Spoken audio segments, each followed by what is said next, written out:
Hello, everybody. My name is Simon Godwin, and I am the Artistic Director of the Shakespeare Theatre Company in Washington, D.C. Welcome to the Shakespeare Hour. Today, we are discussing a topic very near to my heart, Shakespeare and Great Britain today. I've had the great good fortune to know, collaborate, or cross paths with each of our panelists tonight. They are all incredible, and I am thrilled they could join us. It's my pleasure to introduce Adjoa Andoh, acclaimed British film, television, and stage actress, known for lead roles at the National Theatre, the Royal Shakespeare Company, the Globe, and the Royal Court. Adjoa, hello. Are you there? Hi, Simon. I'm here. Okay, brilliant. How now? I hear you're rehearsing at the moment for something, which is kind of a rare thing for an actor in the world at the moment. Well, yes, I'm rehearsing two things at the moment. I'm doing a series of monologues. Monologues by leading British women playwrights. We've got 15 playwrights. They've taken 15 Greek heroines. We've given them to 15 fabulous British actresses, and we're recording them all at the Jermyn Street Theatre, and then they're going to go up online with a company called Digital Theatre, and they will be online from 9th of November. So I'm doing that. And then I'm also working with third years at a drama school called Rose Bruford, where I'm doing a triple bill of Tennessee Williams plays. So my goodness, you're incredibly busy. Congratulations. I mean, there's no let up for you. No, it's relentless, but it's good. It's good. Yeah. Terrific. Well, thank you for fitting in us today. Now, and I know you have to go back into rehearsals a little bit earlier than the rest of us, so it might be a slightly premature goodbye, but I'm very happy that you're with us for at least another 40 minutes. Thank you very much for having me. Great. Well, it's now my pleasure to introduce a man I'm very proud to call a friend as well as a colleague. It's Greg Doran, Artistic Director of the Royal Shakespeare Company. Greg, what a pleasure to have you on the show with us. Hello. Hi, Simon. Nice to be here.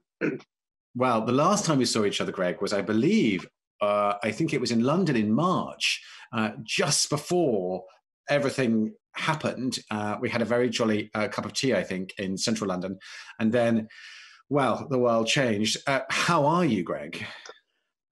It's not what I thought I'd be doing as artistic director of the Royal Shakespeare Company. I have to say that it's a miserable time of trying to work through how we reopen, how we work through this. We've had a company who, back in March were about to open Winter's Tale and Comedy of Errors, and they're still on the books and still raring to go. But it doesn't look as though it'll be much before, into the new year before they will actually get on. But what an extraordinary play to reopen with, Winter's Tale, with the statue coming to life. But it's a tough time.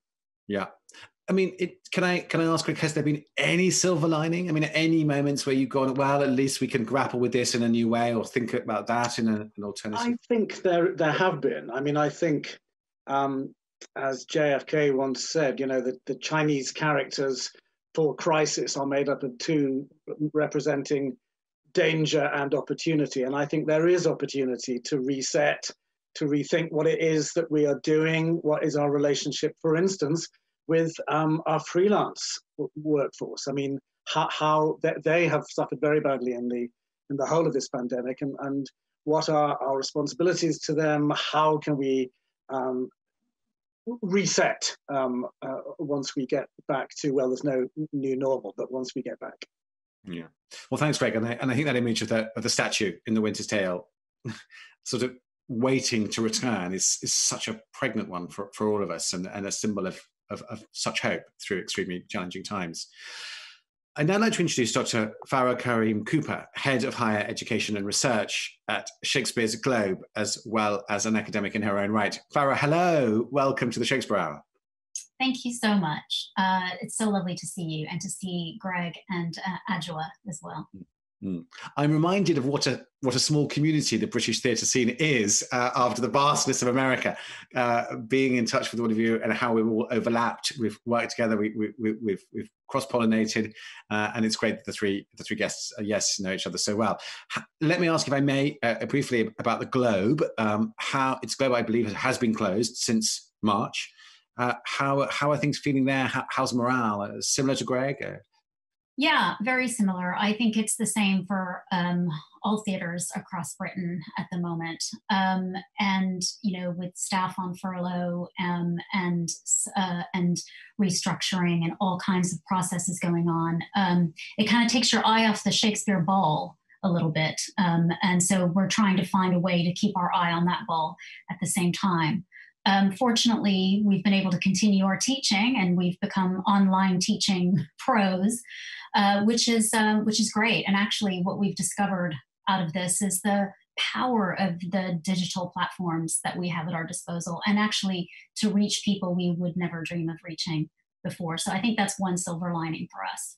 Yes, absolutely. I think in Washington, we've absolutely found that digital access is incredibly meaningful and will, I hope, allow us to reach audiences that we will continue to be in touch with in new and exciting ways when the theatres reopen. So hopefully all of our communities will enlarge through this, but it's certainly been a traumatic way of doing it. Well, let me finally introduce my colleague and co-host, Dr. Drew Lichtenberg, STC's resident dramaturg and literary manager. Hi, Drew. It's a little bit earlier in the day for you than when we meet normally for our evenings. How are you, Drew? I'm well, Simon. Yes, I had to kind of get my 1.5-year-old into his nap, his bath and his nap earlier than usual this morning, and get in the right mindset to talk about Shakespeare and Britain and England with you all. But I'm so thrilled to be here in what is already a fascinating conversation. We are discussing Shakespeare in Britain tonight, or perhaps Shakespeare in England, or we will talk about the difference between Shakespeare in Britain and Shakespeare in England. I just want to remind all of our viewers that this conversation is pre-recorded, so we have taken your questions ahead of time, and I will be asking them throughout the conversation. Shakespeare in Britain is a large topic, which we're only going to scratch the surface of, I'm sure. We'll continue it next week when we talk about Shakespeare and the National Theatre. We have representatives of the RSC, of Shakespeare's Globe. Adjoa, I believe you've acted at the National and the Globe and the RSC. So in some ways, we're already having a multifaceted conversation. The RSC has a very long history, stretching back to the Shakespeare Jubilee in the 1760s, and then the Victorian era. The Globe stretches back to the 1970s, and Sam Wanamaker's activism, searching for a return to original practices. So there are multiple Shakespeares and multiple Britons that we might be talking about tonight. Our guiding question for the show is what Shakespeare means to British audiences today, now in 2020. And there are multiple ways of interpreting that. Mid this global pandemic, or post-Brexit, or in Stratford, or in London, or indeed online. Adjoa, since you have to leave us earlier, I would love to start with you and hear your thoughts as a practitioner and someone who is keeping your foot in all of these worlds sort of simultaneously. Okay, thank you, Drew. I was listening to Radio 4, middle-aged, middle class. Of course, I was listening to Radio 4. I suppose that's like PBS for the States. And there's this wonderful lawyer who's written a book called People Like Us. His name is Mohammed Hashi, and he was a Somali refugee. He came over to this country when he was 12. Very traumatic history, as you can imagine. Father died horribly, was sent over here. And so he's written this book, and what he talks about is this notion of living in a society where the structure of the society has been created in the main by people who are in the swim of the same cultural conversation. And he talks about children who grow up in that particular cultured environment, growing up with an emerging sense of entitlement. And children who don't grow up in that cultured society, growing up with an emerging sense of constraint. And I've really been, and he sort of articulated something that I really feel, and he sort of thought about it a lot. He's a very successful barrister now. But he was a refugee kid on food vouchers that only allowed him to shop in certain places, to have certain milk certain bread, couldn't afford fruit and veg. They ate a lot of food from kebab shops and chicken shops. And he was talking about the sense of, if you haven't grown up with books around you, if you haven't been part of the cultural discourse, you are out of the flow of understanding how to engage with the structure of the society that you are in. It makes it harder for you to develop the strengths you have, to ask for what you want, to refuse things that you don't want, to have an idea of what is available to you. So if you're living on food vouchers, going to see a Shakespeare play, you may as well be saying, I'm going to Jupiter. It's not in your cultural discourse. If you don't go to libraries, if you don't understand about history, even your own history, your history from, he didn't know about his history from Somalia, you know, all of that. And I am very exercised about this. And I suppose because I was born in this country, I grew up in this country. In fact, I grew up in the Cotswolds, which is about as English as you can get, sheep and cows, and I can milk cows by hand. All of that stuff. It's proper Laurie Lee side with rosy childhood I had. But if you're living in the culture, but you're not experienced within it, if you don't know how to engage with it, it puts you out of the frame. So we can have the conversation about how fabulous it is that we can have digital interaction and we're reaching more people. But there are people who have no access to Wi-Fi. They don't have a flat surface to do their homework on, never mind being able to engage in a digital way. And I'm really interested in how we expand the cultural offer so that we can make available the opportunities that allow us to embrace everybody, so that people can develop their skills, they can become the people they want to be, they can offer society the gifts they have available rather than being marginalized. So Mohammed Hashi's talking about the 8 siblings that he eventually came over from Somalia and grew up with. He became a lawyer, and lots of them joined gangs or went to jail or got stuck in dead-end jobs, which didn't key into anything that they were gifted to do. And I'm really interested in this wastage, this drop-off of human potential, this not singing into our gifts. And what is the cultural offer that we can make as artists to open that space to people who otherwise don't get that space open to them? And I suppose pretty much all the work that I do now is focused in that way. So that means I like working with drama students. I like making them think about this stuff early. I like saying, that isn't a deficit, that thing that you feel a bit awkward about. Let's see how we can make that a positive. So for example, I worked with Greg on TROILUS and CRESSIDA. And I played Ulysses, and the actress who played Cassandra was a deaf actress. And there was something superb about what Charlotte Arrowsmith brought to that character. Something that may have been seen as a deficit became this fabulous extra, this quality that nobody else could have brought to that part.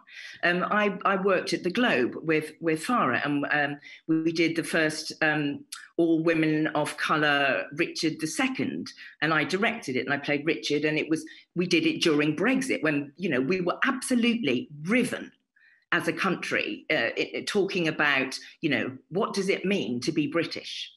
Do we want to be EU British? Do we want to be on our own British? What is the notion of the plucky little island now? And and interestingly, the whole thing of quoting the Sceptred Isle speech and this sort of bleary-eyed, teary-eyed nostalgia about it, when actually John of Gaunt is saying you are flogging this fabulous asset. That's what that speech is about. So it was really interesting to do that play in the context of the times we were living in. And also to do it with a company of all women of colour. So, my premise, we're a colonial society. There is no Great Britain without slavery and colonialism, literally fueling all those great discoveries, scientific endeavours, cultural endeavours, architectural endeavours, all of that.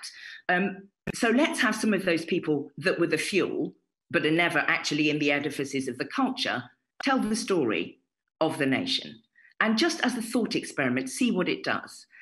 See what it does to the invitation to the audiences. So, you know, we're flyering Gurdwaras and women's refuges, and I've got my big old brown face in front of a flag of St. George, so that you can go, it's not just the flag that says, you know, England for the English and everybody else. It's like, no, here's my big brown face, because we kind of made this too. So the invitation to audiences of a variety of backgrounds to come and say, yes, you are part of this country, you're part of the discourse, come and enjoy the show. So we're sort of operating on that level. We're also operating on the level of going, so you can be an actor of colour and you might be marvellous at Shakespeare, come and have a go. As the Globe do, as Greg does, as I know Simon does. So you open the invitation by what you see, that phrase, you have to see it to be it. I know Spike Lee uses that phrase a lot. You open the invitation, that way you open the invitation where you advertise the show, where you publicise it. And you also go, and these people can be marvellous at what they do. So, you know, there are all these different ways that you can have the conversation that says, come on in. And also you say, Shakespeare's fabulous. And you can understand it. It's not an elitist cultural prop to beat you over the head with because you didn't go to the right school, or you didn't have the right fancy education, or you didn't come from the right income bracket. Shakespeare is built on a heartbeat. It's humanity, it's humane stuff. Come and be part of that conversation. So yeah, that's kind of the work that I do. And it's why I love Shakespeare and why I'm really passionate about it. So when George Floyd died, because, you know, this year has been just bad, miserable, as Greg said. There's been lots of miserable things in it. And I went to Trafalgar Square and I knelt in the square for the 8 minutes, 46 seconds. And what came into my head was Shylock's speech, you know, prick us and we bleed, that the great paean to humanity. That's what came into my head and heart like a prayer. So I went to Greg and we had a conversation, and we got a bunch of Black actors together, and we recorded that speech, and we recorded it in the context of Killer Mike and the protests that were going on, and because you can make, Shakespeare is always on point. The whole environment movement was happening when we were doing TROILUS and CRESSIDA. There are speeches in there which just talk about the collapse of the environment. So, Shakespeare is thrilling, and I want the thrill to be expanded and expansive and constantly informing and challenging and making us reflect on who we are in the world. I'll stop talking now. But yeah, that's... So brilliant to hear your thoughts, Adjoa. And I could listen to talk forever. And I certainly didn't expect a reference to Killer Mike and Run the Jewels on this episode of Shakespeare in Britain, but I'm thrilled. I'm a huge fan. And as you spoke, I thought of a number of conversations that we've had on the Shakespeare Hour over the last 20 weeks or so. And conversations indeed I've had with Simon about how do we make Shakespeare accessible to everyone? How do we allow everyone to see themselves in Shakespeare and Shakespeare in themselves? Farah, you have worked with Adjoa at the Globe. You have your feet in both worlds too, as a member of the academic community and also as a member of the theater world. How does this conversation resonate with you, Shakespeare in Britain today? Well, first of all, I don't think it's fair to make the academic follow the actor, but anywho, I'll give it a go. I'm in a really strange sort of hybrid situation in that I am a full-time academic, and I've been working most of my career in a theater.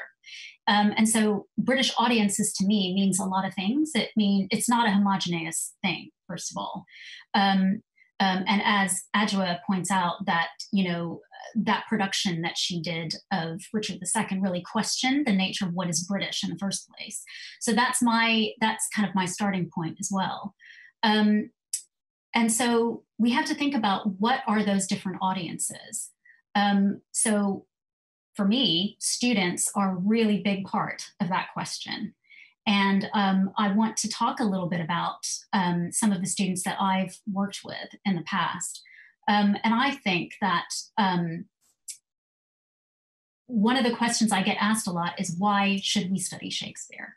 And I think that's a really big question. So you're asking about, what does Shakespeare mean to British audiences today? And today means 2020, it means post-pandemic, or not post-pandemic, but it means George Floyd, it means everything that's happened this year. So audiences are not going to expect the same things when they come back into the theaters again. Audiences will have changed irreparably. And they will want different things. And our students are sort of a kind of touchstone for me in that sense, because they are the audiences. And one of the questions that we've been asked a lot by students, even before 2020, which is, why are we studying Shakespeare now?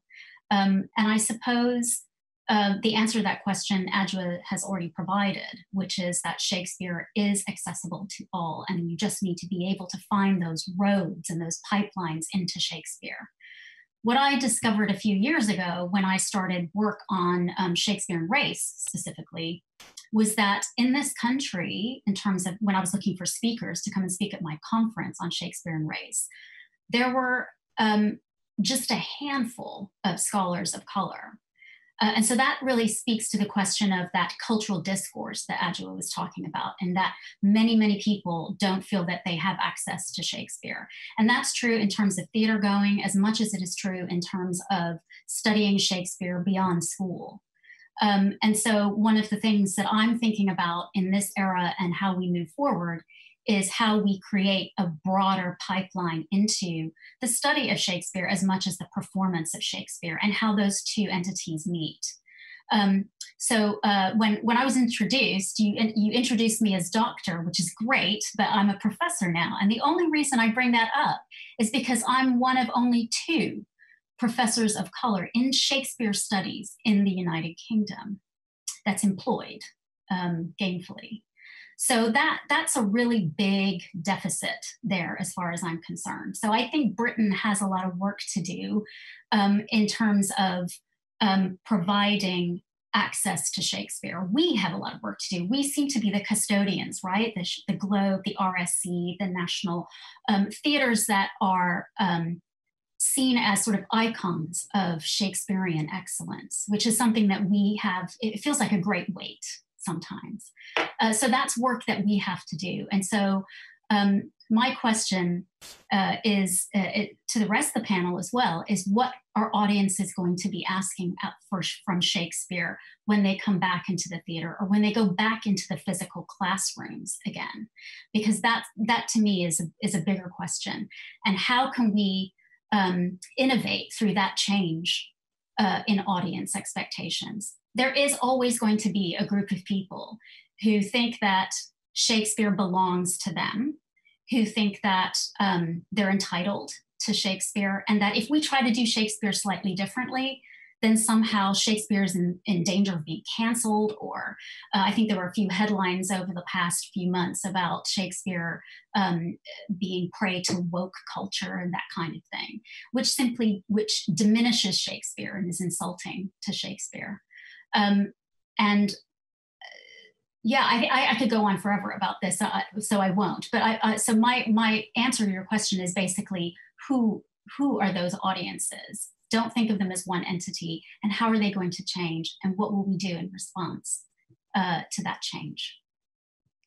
Yeah, I think it's a very, very important question you raised, Farah. I'm teaching a course at Catholic University right now, and one of my students doesn't see anything in Shakespeare for her because, well, to her, he wrote for an all-male company, for a homosocial world. There are no women on Shakespeare's stage, therefore I am not included. And every week I come back and I say, don't you see? Can't you see? How am I failing to make Shakespeare accessible to you? And I think it is a question we have to wrestle with. I really relate to this notion of the burden of being looked at as a theater that represents a certain idea of Shakespearean iconography. And I think Greg, obviously the RSC, is it the longest running Shakespeare theater in the world at this point? That's a great burden. I don't want to force you to answer that question. I want you to answer the question however you want to, but I'm very, very interested in hearing your thoughts about what Adjoa and Farah are saying.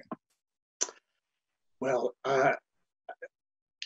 Farah, if it was difficult to follow Adjoa, it's even more difficult to follow the both of you speaking so eloquently. I guess I have a real sense that Shakespeare is like a magnet that attracts all the iron filings of what's going on in the world at any one time.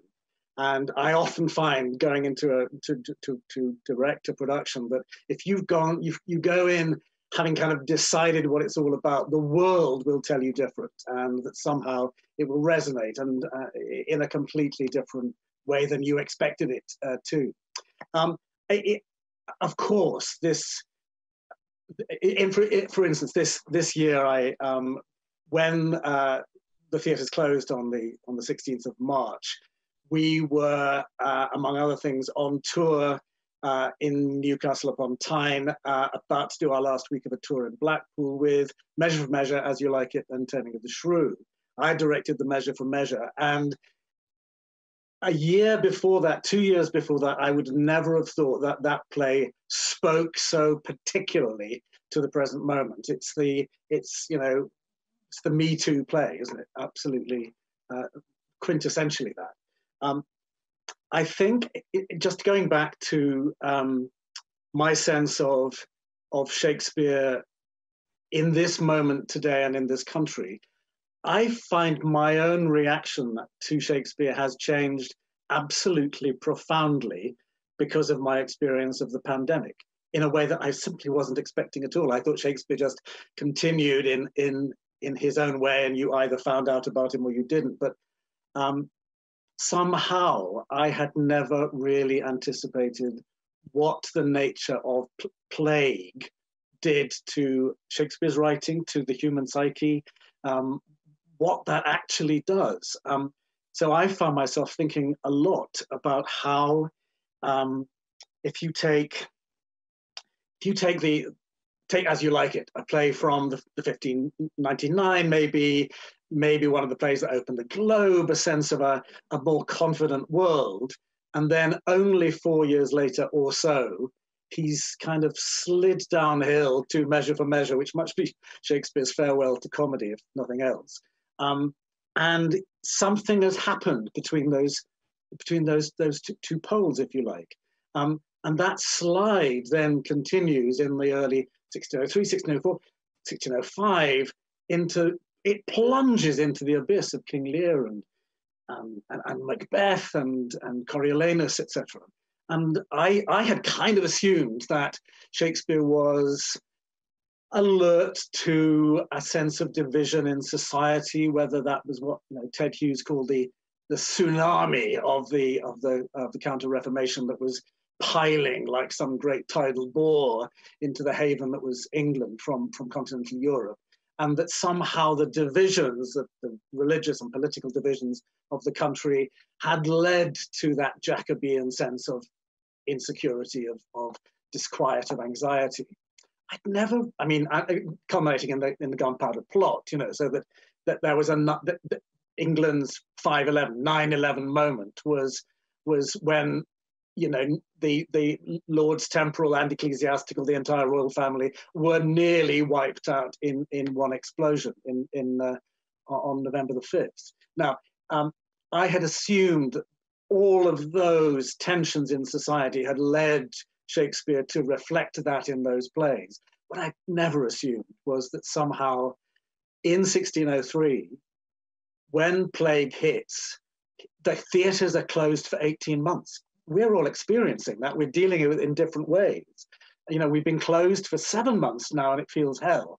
But if you look back to beginning of May, in this country, the first coronavirus fatality was, I think, the 6th of March. By the time you get to the 16th of March, we closed the theatres, just 10 days later. By the time you get to the 6th of May, in this country, 30,000 people have died. We're about 45,000 people now. 30,000 people in those few, whatever it was, months. That is the number of people that died in the plague that Shakespeare experienced in 1603 in one city, in a population of 200,000. 15% of the population just died. And I thought, well, I'd never really, understood why the stench of mortality affects King Lear, affects Macbeth in such a profound way. And I never understood that until this plague, until this pandemic. And that has made me rethink the plays. I remember in 2016 doing King Lear, which we brought over to the States, and the same year Simon was doing Hamlet with Papa Esiedu, and looking at that play and trying to do what I do as a director, which is it's a kind of, it's a technique, if you like. I call it crossroads, because we all know these plays really well. We all know which way they're going. We know what happens in the end. The trick is to play it for those people that Farah was talking about, who have never seen this play before, don't know what it's about, don't know where it's going. And so crossroads are the moments when the play could shift in all sorts of different directions, but it happens to go that way.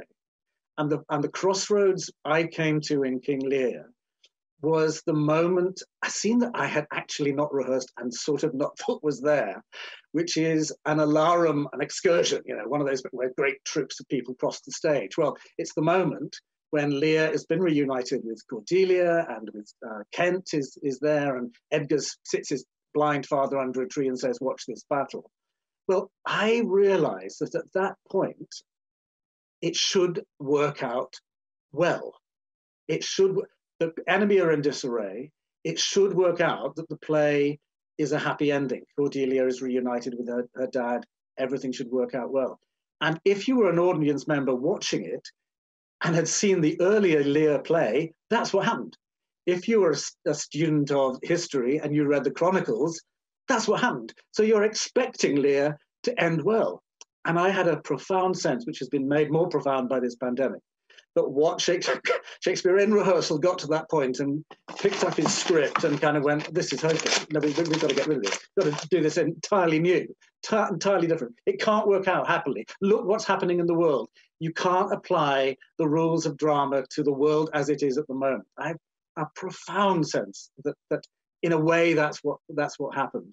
And somehow those plays reflect that mood, reflect that world, reflect that terrible sense of division and a sense of loss of moorings, a sense that there is a kind of jihad that is being perpetrated against your country, that there's no certainty anymore. So for me, I think Farah is absolutely right. People coming back are going to expect, we may want some very jolly entertainment, that'd be lovely, but we're going to demand that these plays speak to this moment in the way that Titania's Forgeries of Jealousy speech talks to the climate change, in the way that Isabella and Measure for Measure talks to the Me Too movement, in the way that this England speech, the Scepter Dial speech you mentioned, talked so brilliantly in Adjoa's production to the moment of what it meant to be British in this country in this particular year. Enough. Yeah, and so yes, and if you subscribe, Greg, to the theory that Shakespeare's son Hamnet died of the plague, certainly it transforms your understanding of that play and that phase of his work as well. You mentioned the This England speech. Adjoa, I know you have to leave us in about a few minutes, 10 minutes maybe. So I want to make sure that we go back to you to hear some Shakespeare from you and more of this exegesis of what Shakespeare means in Britain. Do you have the This England speech ready to go? I do. There we go. Methinks I am a prophet new inspired, and thus expiring do foretell of him. His rash, fierce blaze of riot cannot last, for violent fires soon burn out themselves. Small showers last long, but sudden storms are short. He tires betimes that spurs too fast betimes.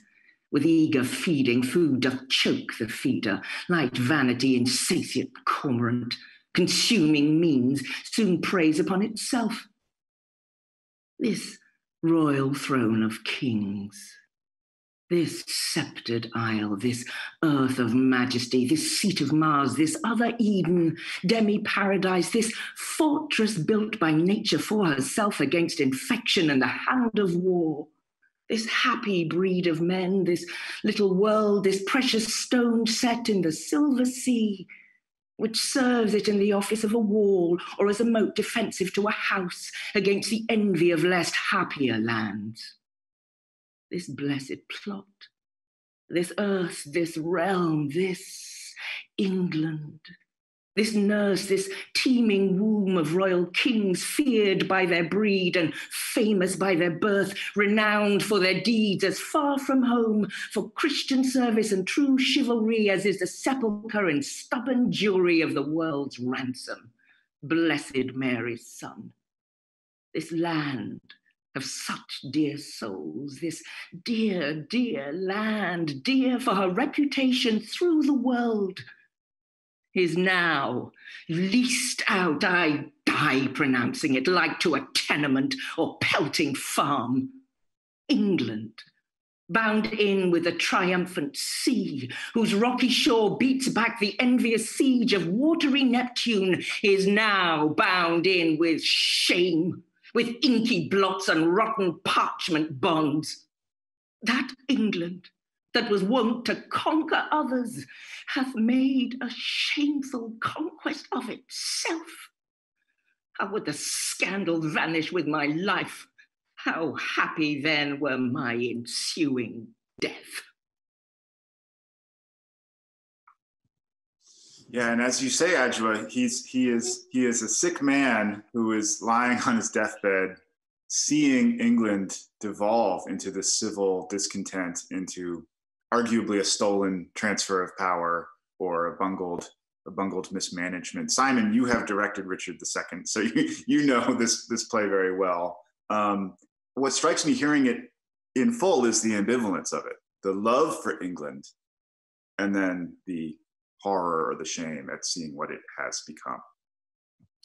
Yes, and I think that's a brilliant delivery. Thank you, and it really brought me back to directing it at the Globe. And I think a wonderful actor, William Gaunt, delivered it in the production. But it's very resonant hearing it now, and I think listening to it from a newly found American lens, I can't help but feel like the upcoming election is in my mind as I hear it. There's such a discussion every day in America about what is America, what is the fate of America, what is at stake in America, in a land, in a country, and that's, I think, a brilliant example, that speech, of a speech that's so located in its particularity, leaping across and speaking about a very different culture, a very different moment in time, and yet time collapses when you hear it.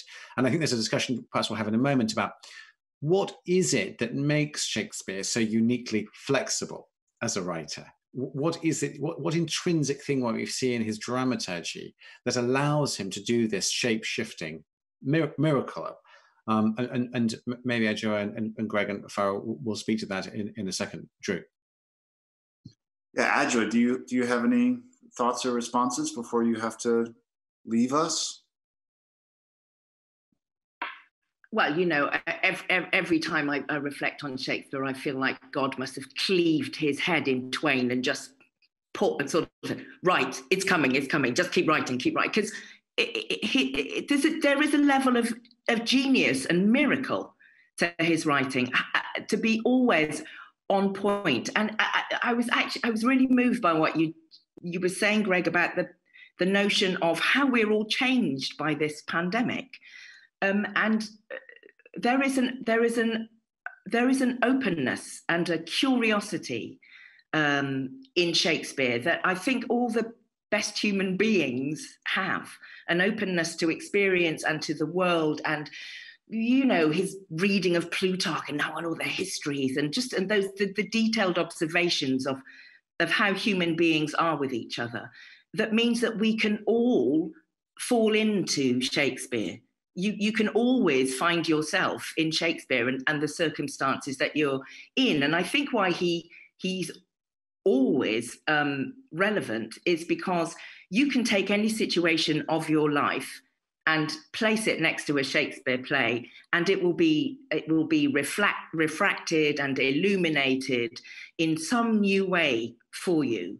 And you will take the aspect of your life, like Greg taking the pandemic and going back to plays he knows ridiculously well, and hearing them afresh. You know, it's like that endless symphony that you never tire of. And also the generosity of Shakespeare to go, and you can bring yourself to it as a director, or as an audience, or as an actor, or as an academic, and I will make myself available to you, and I will just keep giving, and I will let you have the space to come to me and bring all of your baggage and all of your perspectives to me, and I won't be diminished by you. He's sort of undiminishable, unless you're being taught it for your O level, of course, and then it's deathly. So, you know, actually, that seriously, there needs work to be done so that we don't kill off our kids' love of something that will live with them and nourish them for their entire lives before they've even left school. So we have to hear the play, I believe, before we read the play. That feels really important, that there should be a live engagement with it. Greg, you have a comment. Yeah, just before Adjoa goes, I just really struck in what she did with women of color during Richard II and claiming that play, that have been doing some work in China. We went to China for the first time in 2016.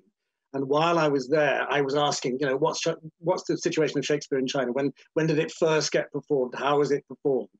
And to my absolute delight, Professor Ruru Li brought me a book that she had written about Shakespeare in China called Shakespeare, which is how they say it.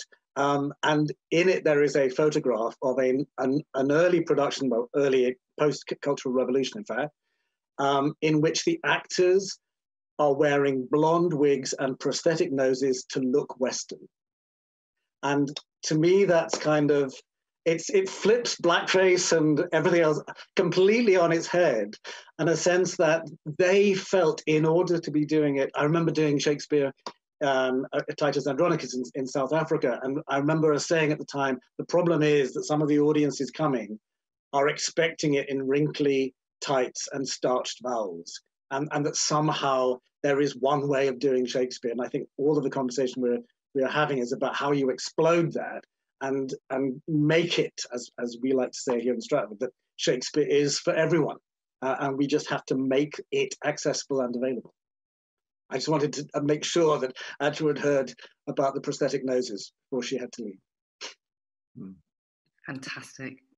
Fantastic, thank you. Farah, I'm interested also, I mean, Drew will perhaps share some questions from our viewers with everybody, and perhaps you'll do that, Drew, before we go back to Farah. But I'm just interested in, Adjoa's talked about education, talked about how we teach Shakespeare, or how we hear Shakespeare, crucially, at a moment when young people are available to that. Do you feel do you agree with that, Farah, that that's one way of preparing, remedying the pipeline question that you very clearly identified, as well as what do audiences expect? What's your hunch on the nurturing of this next generation of practitioners, of academics, of thinkers around Shakespeare? Drew, do you want to add anything to that? It might be a question to bolt onto that from our viewers. Yeah, just a possible follow-up. We have a question from viewer Stanley M., who sort of an interesting question. During the 20th century, many in the UK, I'm not sure, he's using the passive voice, so I'm not sure exactly who he's referring to. But this notion that Shakespeare was an example of the richness and power of the English language, and whether this attitude persists today, and if so, has it been strengthened by the wave of nationalism seen in the Brexit controversy? In other words, is the emphasis on Shakespeare's Englishness and the Englishness of his language part of a political problem in disseminating ways of thinking about and teaching and understanding the universality or the global appeal or the intercultural appeal of Shakespeare? Okay, so that's a big one. So just to answer the first part of the question, which is about teaching and about, I suppose, presenting Shakespeare to young people, Shakespeare, I believe, given that my daughter has just finished her GCSE year, it is presented very much as this man on a plinth, and that somehow you have to climb up in order to access him. And it's there are, you know, questions on exam papers which are just very, very strict parameters in terms of how these questions should be answered. I remember my daughter was asking me, Mom, my practice test said I need to answer something about death. I didn't know death was a big theme. And they said that I have to answer this question about death. And I said, well, have you thought about this? No, I can't think about that. I have to just think about this. And so there was this immediate sort of reaction of, I can't think about that. And that feels then like it creates a combative relationship between Shakespeare and the person being presented it. And I think what Adjoa captured so beautifully is the kind of dialogic aspect of Shakespeare. Shakespeare's coming to you on your terms and saying, what do you think?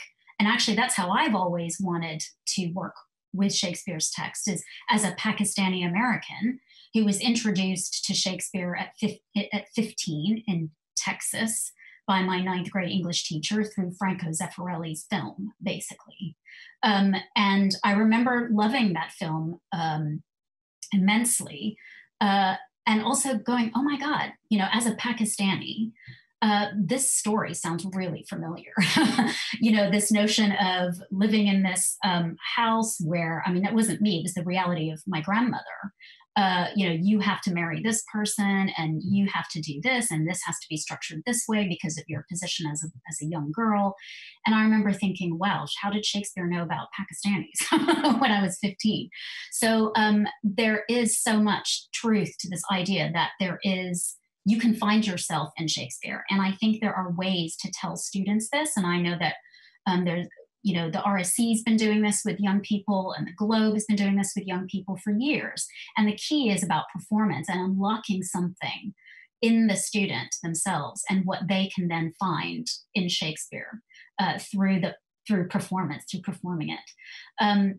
So there's a lot of work to do there, because there's some reason why the national curriculum is the way it is. They want to keep things as they are. And I know that we have a lot of issues along the lines of how various things are taught, such as history and what we're learning about history in schools. My daughter knows nothing about colonization, so she has no idea why she's even here as a mixed race person, right? So there's a lot of work to be done at school level.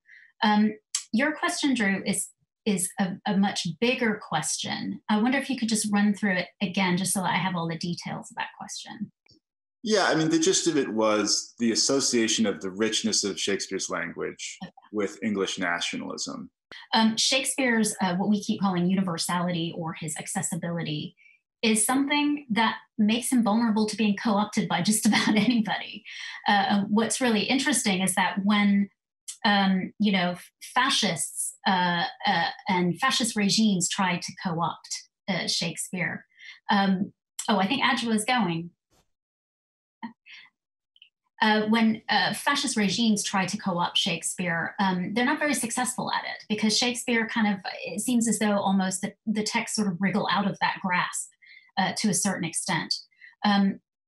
I don't think elevating the poetry and the language, given what I've learned over the years about translation and what translation can actually unlock in Shakespeare, is problematic necessarily. I think when you start elevating Shakespeare's Englishness and the way he was constructed through the 18th and 19th century as an English bard, I think that's when it becomes problematic. But I think the language itself it's so influenced by so much. And sorry, I think I crashed out and now I'm back into the Zoom call, Farah. What you were saying, I caught the end of it, sounded amazing and brilliant. I'm looking forward to hearing the rest of it. Simon, you had your hand raised, but there was another question about this very topic you raised, and I'm interested in hearing from Simon and Greg. Question from Eve: the settings for Shakespeare's plays run the full gamut of not Britain. He doesn't set a lot of plays in England, not counting the histories probably, which is almost a third. But do we know where Shakespeare's heart was in cultural terms? How much of an Anglo-centric uber English Britannia booster was he at his core, or is this, as you say, Farah, retrospectively something that was constructed for political or nationalistic reasons? I would love to hear. Thank you, Farah. I'd love to hear Greg's response to that, because I think you spoke, Farah, earlier about the kind of accusations of woke Shakespeare, and I suppose what this is the other side of is how much is there the culture war around Shakespeare? How much is Shakespeare kind of co-opted as a nationalist figure for the reason that how has that been? How successful has that been? And I think it's a beautiful secondary question about what was Shakespeare's own relationship to his, as it were, territory, to his England. So yeah, Greg, I'd love to hear your thoughts on that. I think, great. It's a fascinating subject, isn't it? Because in a way he is almost infinitely translatable. And I think Farah puts her finger on it absolutely in terms of the work done in schools. I think students resist Shakespeare when the teachers think there's one answer. So what does this line mean? What is Macbeth on about when he says, etc.? That there's one take on it. And I think, we like the Globe have a big education program. We work with 500,000 young school children every year. And what we do is bring classroom techniques, rather rehearsal room techniques, into the classroom. So the idea is to get people to understand and interpret Shakespeare without there being the one strict answer, because we all know if you're doing Coriolanus, you can do it from a left-wing perspective, a right-wing perspective, a nihilist perspective if you choose, and it will sort of yield to every one of those perspectives, because all of those perspectives are within it. Shakespeare never sits on the fence. He never strongly reveals his own perspective. He can sit, well, he can wear several pairs of shoes and walk around in those shoes and try and work out what it means to be from that particular perspective. I think it's really interesting that the idea of where he sets the plays, that's right, he, apart from the histories and what, Merry Wives of Windsor maybe, there aren't, and Cymbeline and King Lear, there are quite a lot, aren't there? He doesn't set a lot of them. But I think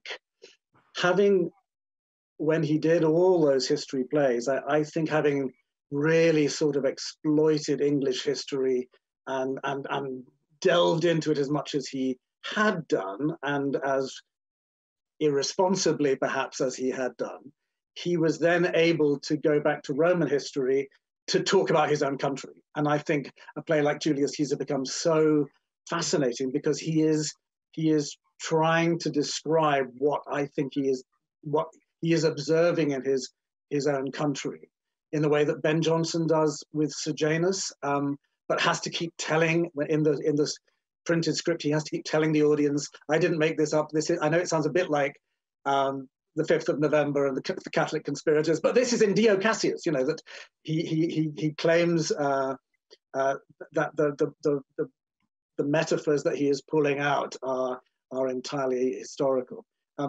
So I think that interpretability is one of the things that keeps us going back to Shakespeare and keeps allowing people to appropriate him to their own ends, should they choose to. Sorry.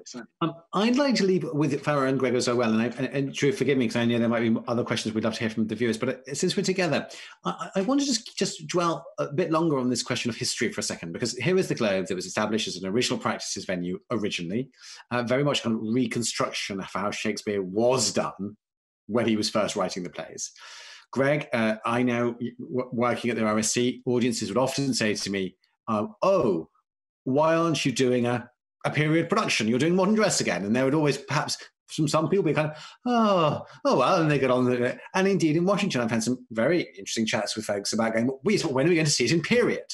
And I'm interested about how to recognize those voices that need, and how as organizations we find a balance between speaking to that and speaking to the re-envisaging of Shakespeare that we're all trying to grapple with as well.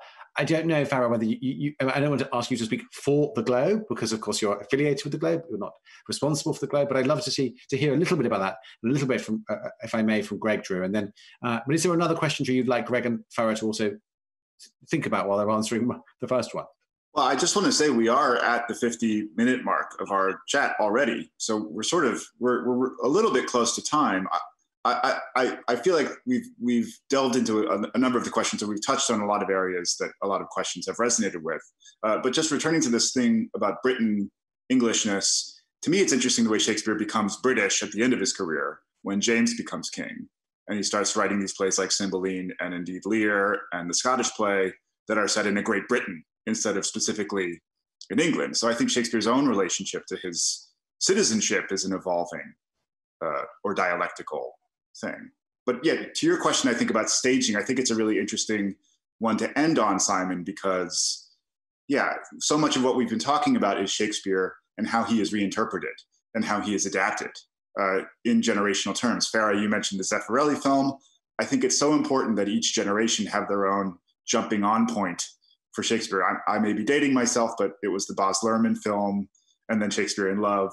For me, a sort of like Gen X millennial person, and the ways that Shakespeare is retold and reimagined versus this tension from more traditionalist audiences who want to see, put on the tights and the doublet and the hose and get rid of all the scenery and just give us the pure, uncut Shakespeare. And how do we resolve this question? Because I think it's a very important and big one. Maybe Farah and then Greg. Sure. So that's a really interesting one, because I think when the Globe was being built, at first I think it was all about trying to work out if they could reconstruct a theater in the way that the Globe had been built. And so it became very much about materials and about craftsmanship and about fundraising for 27 years. When I think the first first group of artists moved in, it was a response to the rigor around the building, right? So it was, okay, so if this is the rigor that's gone into the building, let's think about maybe that same rigor and applying it to performance. And at the end of the 10 years that Mark Rylance and his team were there, they all were sort of historians. I remember Patrick Spottiswoode used to call them pracademics because they had learned so much about the past. And it was a really phenomenal experience. And actually, I just want to move away from this binary that period clothing means traditionalist and it means that it's too nostalgic, because to protest the Iraq War, Mark Rylance put on a season called Regime Change and used an original practices production of Richard II to make that statement. So you can use period clothing and still make it a highly contemporary play and speak to the moment. But that was an experiment. And it was by the time Dominic Drumgoole moved in, it wasn't his experiment. And so it was about changing what the purpose and function and trajectory of the Globe was. And each artist has to do that in order to avoid the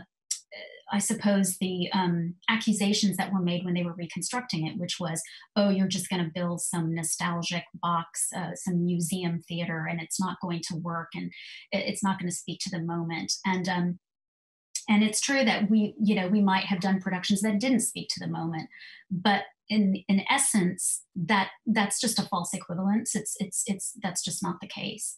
And I think where the Globe is going is very much in meeting this new audience that I was referring to earlier.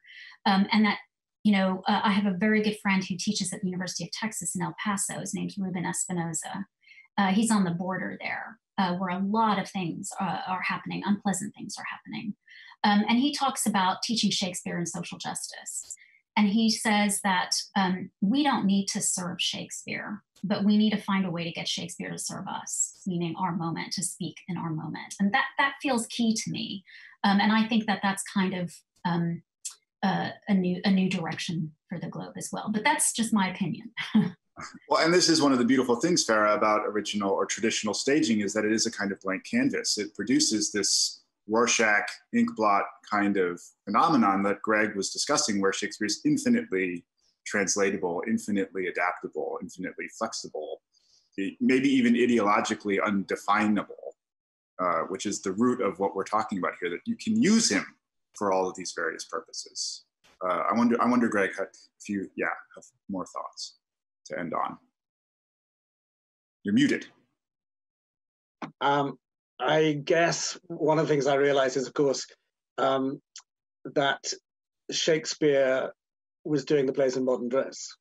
The only picture we have of a Shakespeare play, and we're not even sure about that, Henry Peacham, a drawing of Titus Andronicus.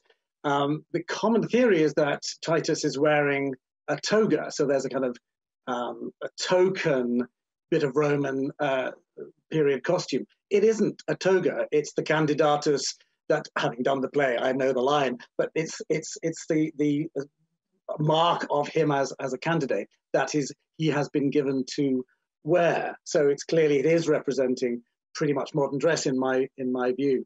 I think Farah is absolutely right. I don't think that I think there are times when a really rigorously thought through production that is reflecting the current moment, but happens to choose to do it in period dress, can sometimes do both, satisfy both sides of the audience, the traditional side that wants it in ruffs and farthingales, and I think we did that recently with a Taming of the Shrew, which we flipped into a matriarchal rather than a patriarchal society and put it in fabulous ruffs and farthingales, and everybody was happy. But I think Simon is absolutely right. It's about balance, I think. Well, I think this has been really a thrilling hour. We didn't even have our usual interval to talk about upcoming episodes, just because the conversation was so involving and stimulating, and I wanted to get every second of it that I could.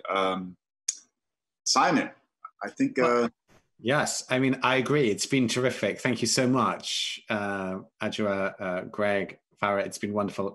I'll just say that next week we're going to do one more pre-recorded episode. So keep your questions coming. It's going to be about Shakespeare at the National Theatre. Our guests are going to include Emily Burns, resident director of the National Theatre, with whom I've collaborated a lot, not least on Time of Athens that we did in DC, who helped me edit that version, and Dr. Daniel Rosenthal, who is the definitive historian of the National Theatre. His book on the National Theatre, Greg and Farah may have read it. It is longer, I feel, than War and Peace. It's extraordinary. You might not have time to read it before next week, but delve into it if you get the chance. He's certainly a remarkable source of knowledge. But I've learned something about my country, as it were, today, and certainly about Shakespeare. I hope you have too. Thank you so much, and good night.